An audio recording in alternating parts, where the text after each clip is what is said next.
When you start working with your family tree on an online site like Ancestry, Family Search, Jenny, MyHeritage, at some point you're probably going to deal with a GEDCOM file.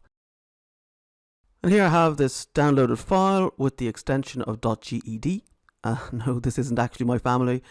So I've been dealing a lot with GEDCOM files recently, and I've also been dealing with exchanging data between systems for most of my professional career. You usually don't need to look at the actual file itself. You just want to get your tree from site A to site B. But I've been trying to do some additional stuff with my data. So I took a close look at the current GEDCOM format, and I have to say I find it a little janky. And that's a professional term for, Took me a while to get my head around it. So I also thought I'd take a look at how did this exchange format come about? What were the origins? Who started it? Why? And when? The creators of GEDCOM were the genealogists at the Church of Latter-day Saints.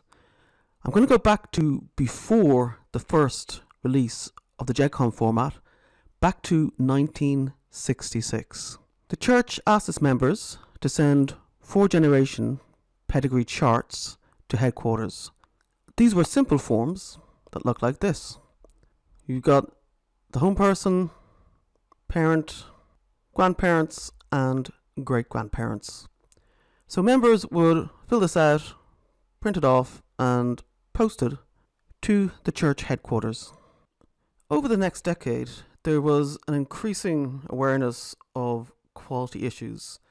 When you had second cousins sending in pedigree sheets, there would be the same ancestors but with different birth dates, death dates, with different spelling variations, which led to the inevitable problem of duplicates. So the church sent out a new call for submissions in 1979, and this time they put a great emphasis on accuracy from people sending in the files. With the growing amount of documents, the church's genealogy department built processing software that attempted to identify and merge duplicates into single unique individuals with an accurate representation of relationships. They built a growing database called the ancestral file to hold all these individuals and relationships, and it's still available online. Over the next 20 years, the ancestral file database grew to a whopping 35.6 million individuals by 1999. This is where the ancestral file lives now on the FamilySearch.org website. It's kept separate from the main Family Search database you probably know. It's a read-only collection, and it's fair to say that the ancestral file database was scuppered by a number of factors. One of these was not including sources, citations, and notes when importing the data.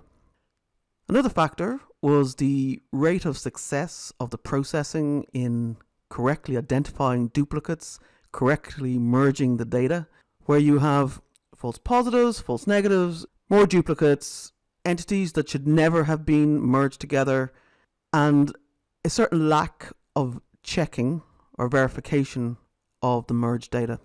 For some time now, Family Search has stopped taking error submissions or corrections to this database. It should probably be treated as a historical artifact at this point. You may be wondering, what has all this got to do with GEDCOM? Well, to cut down on the manual keying in of paper forms by LDS staff and members, the church released a program for members to order, which would allow them to key in their pedigree data on their home computers, export the data to floppy disks, and post those floppy disks to church headquarters. The genealogy department could then take those floppy disks and load the data from disk to the ancestral file database. In order to implement this, they needed a standardized data exchange format, and so they came up with the GEDCOM format. The first version of the personal ancestral file, the PAF application or software that members ordered, didn't use this exchange data format, but from the second version onwards, PAF 2.0, the data was exported in a standardized format to file, a GEDCOM file, which could be saved to disk and sent to the headquarters. Eagle-eyed viewers will be wondering, what happened to GEDCOM 1.0? I've got a companion article on the Data Mining DNA website that goes into more details than I'm going into here. If you're interested, the GEDCOM 1.0 format was introduced in about 1985 or late 1984, and it was shelved pretty quickly by the LDS. So by the time they were releasing PAF 2.0, they had upgraded the GEDCOM format to GEDCOM 2.0. I'll put a link in the description below to the article if you want to get more details. GEDCOM 3.0 was released in 1987. There were several minor releases. There was a 4.0 draft and further 4.x minor releases. But the next big release was in 1995, end of 1995, early 96, which was GEDCOM 5.5. And this particular release of 5.5 saw widespread acceptance across genealogical software vendors from the mid-90s onwards. The tags were considerably expanded. So, for example, instead of just having a single tag for address, they introduced multiple address pieces. The date tags included concepts like between and about, before, after. Now, don't get me wrong, genealogy programs supported the data entry of concepts like before, after, about, but the GEDCOM 5.5 codified or standardized the tags to allow exchange between different programs. The next major release was in 1999 when the GEDCOM 5.5.1 draft was released. This included some major changes, including the addition of UTF-8 character encoding. That meant this greatly expanded the languages that the GEDCOM format could support. That included scripts such as Japanese, Chinese, etc., not just the major Western languages. If you remember, at the start of this video, I downloaded a small family tree from ancestry.com to a GEDCOM file. If I take a look at it now, and I'm looking at the top for the version of the GEDCOM format used, there it is there with the VERS tag. You can see that it is 5.51, and this is 2023. This is the same format as the draft that was published in 1999. Does that mean that that draft was perfect?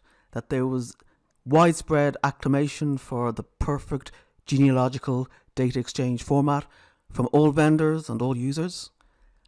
Nah, that would be a hard no. There has been plenty of debate, discussion, and indeed proposals put forward since 1999 to move the GEDCOM format forward, but to date, nothing has stuck. So 5.5.1 is still where we're at. I mentioned earlier that I looked under the hood of a GEDCOM file because I wanted to do stuff with the data. What I actually wanted to do was to convert a GEDCOM file to a spreadsheet. And that turned out to be surprisingly challenging. I wanted something like this. You've got a first name, last name, dates, addresses, etc., and with the unique ID that the GEDCOM file provides. I finally found a method. I'm still working on ironing out the details. I will be putting up a video in future about how to go about this. So subscribe to the channel, keep an eye on the future videos, and I'll do a walkthrough of how to go from a GEDCOM file to, in this case, it's an Excel spreadsheet. It could be Google Sheets or any other spreadsheet of your choosing. Hope that was helpful. This is Margaret from datingminingdna.com, and I'm saying best of luck with your research.